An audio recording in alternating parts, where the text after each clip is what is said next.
Welcome to daily blog Ruby Thakur channel. PM Modi Indonesia के लिए रवाना हो गए थे।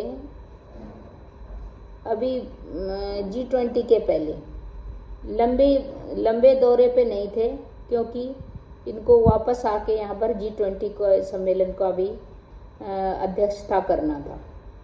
इसीलिए वो 6 सितंबर को बुधवार पीएम मोदी इंडोनेशिया के लिए रवाना हो गए।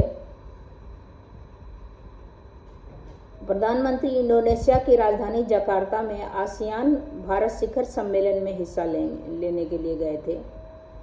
इसमें पीएम मोदी ने कहा कि मैं इंडोनेशिया के राष्ट्रपति जोको विडोडो के निमंत्रण पर आसियान संबंधी बैठकों में भाग लेने के लिए जकार्ता आया हूं। पीएम ने आगे कहा कि मैं आसियान के नेताओं के साथ भारत की साझेदारी की भविष्य की रूपरेखा पर चर्चा करने के लिए उत्सुक हूं। एक्चुअली ये जहाँ जाते हैं भारत का बिजनेस कम्युनिटी से मिलते हैं, ताकि हमारे देश में इन्वेस्ट करें और यहाँ के पब्लिक को रोजगार मिले। इस तरह उन्होंने भारत की साझेदारी की भविष्य की रूपरेखा का चर्चा करने में उत्सुक थे, जो अपने चौथे दशक पर प्रवेश कर चुकी थी। प्रधानमंत्री ने कहा, आसियान के साथ जुड़ाव भारत की एक्ट ईस्ट नीति का एक महत्वपूर्ण स्तंभ है। पिछले साल हुई व्यापक रणनीति साझेदारी से हमारे संबंधों में कई गतिशीलता आई है बिजनेस के लिए या रोजगार संबंधी। इसके बाद पीएम 18वें पूर्वी एशिया शिखर सम्मेलन ES में हिस्सा लेंगे। तो ये करके उसके बाद उन्होंने ये मंच खाद्य, ऊर्जा, सुरक्षा, पर्यावरण, स्वास्थ्य और डिजिटल परिवर्तन सहित क्षेत्र के लिए महत्व के मुद्दों पर विचार विमर्श करने के लिए एक उपयोगी अवसर प्रदान करता है। मैं इस वैश्विक चुनौतियों के सामूहिक रूप में निपटाने के लिए व्यावहारिक सहयोग उपायों का अन्य राजनीति नेताओं के साथ विचारों का आदान प्रदान करने में उत्सुक हूँ। पिछले साल की इंडोनेशिया की यात्रा का भी याद किया इन्होंने।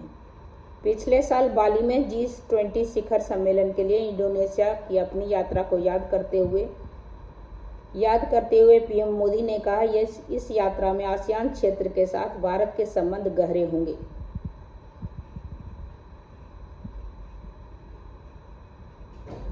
अभिमान है और हम सबकी जान है। 2 बजे सुबह से जागे हुए हैं, तपस्या हमारी सफल हो गई। ये लीडरशिप क्वालिटी मोदी जी में ही है कि सबको इकट्ठा होके आते हैं। हम उनसे मिलके जितना खुश हुए, उससे बहुत ही ज्यादा वो हमसे मिलके खुश हो रहे हैं। और लगभग सभी देश इसी G20 सम्मेलन में शामिल हो चुके हैं। लेकिन दोस्तों, कहने को तो सब आ चुके हैं, लेकिन भारत को अभी भी अपने सच्चे दोस्त रूस के ना आने का गम तो है। और आखिर कैसे ना हो, जिस देश ने हर कदम पर भारत का साथ दिया, और वही देश आज जब भारत अपनी अध्यक्षता में एक ग्लोबल इवेंट को ऑर्गेनाइज कर रहा है और वही देश शामिल ना हो, तो दुख तो होता ही है। दोस्तों, आप यकीन करो या ना करो, लेकिन भारत और रूस के रिश्तों को लेकर अक्सर वेस्टर्न मीडिया में एक अलग सा उत्साह रहता है, ये जानने का कि जब आज रूस और यूक्रेन युद्ध चल रहा है, पूरी दुनिया दूर से कन्नी काट चुकी है, तब भारत जैसा एक देश रूस के साथ कंधे से कंधा मिलाकर क्यों खड़ा है? आखिर इन 2 देशों की दोस्ती का क्या इतिहास है?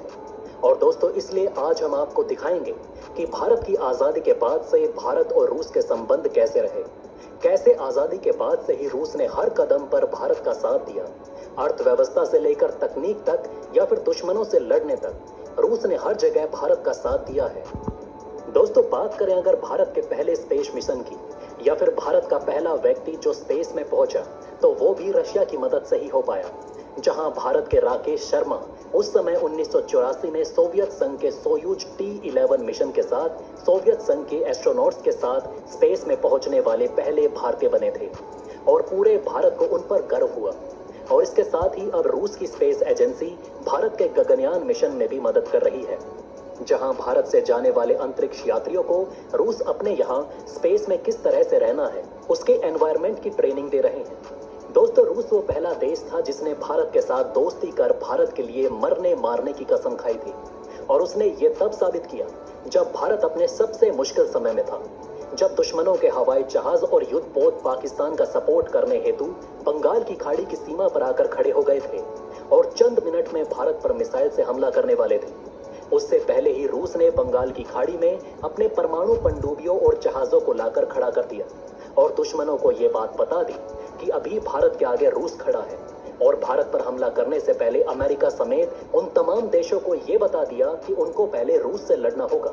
और दोस्तों, यही कारण है कि आज भी भारत और भारत के देशवासी 1971 में रूस की उस मदद को अपने दिल में बसाए रखते हैं, और आज भी हर एक भारतीय रूस के साथ कठिन से कठिन समय में कंधे से कंधा मिलाकर खड़ा होता है।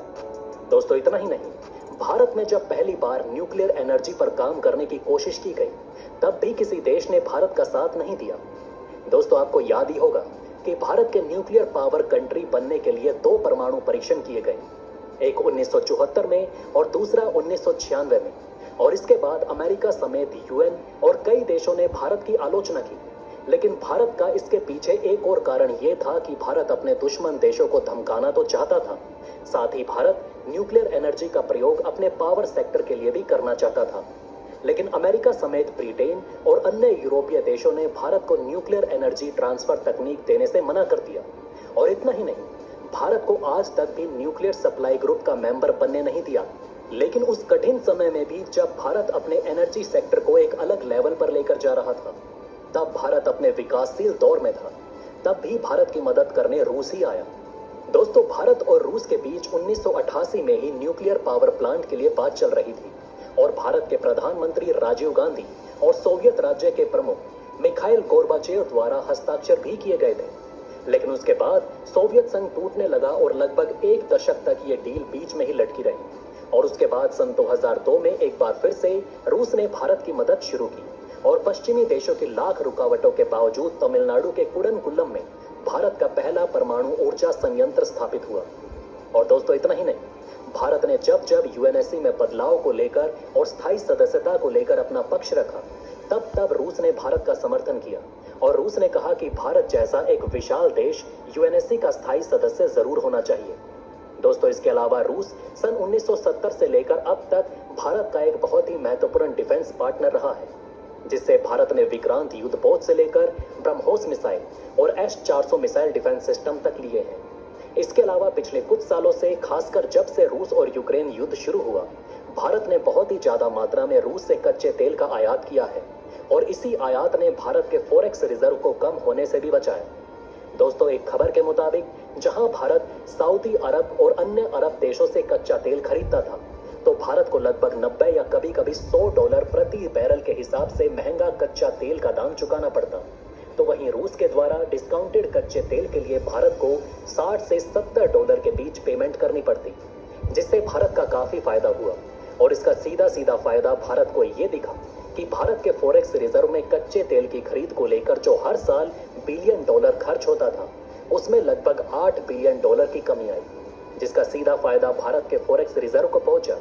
और दोस्तों, अब जिस तरह से वर्तमान में रूस एक गंभीर आर्थिक संकट और पश्चिमी देशों के आर्थिक प्रतिबंधों से गुजर रहा है, उसको देखते हुए रूस ने भारत के लिए हाल ही में एक बड़ा तोहफा दिया, जहां रूस ने चीन को भी नकारते हुए भारत का हाथ थामा।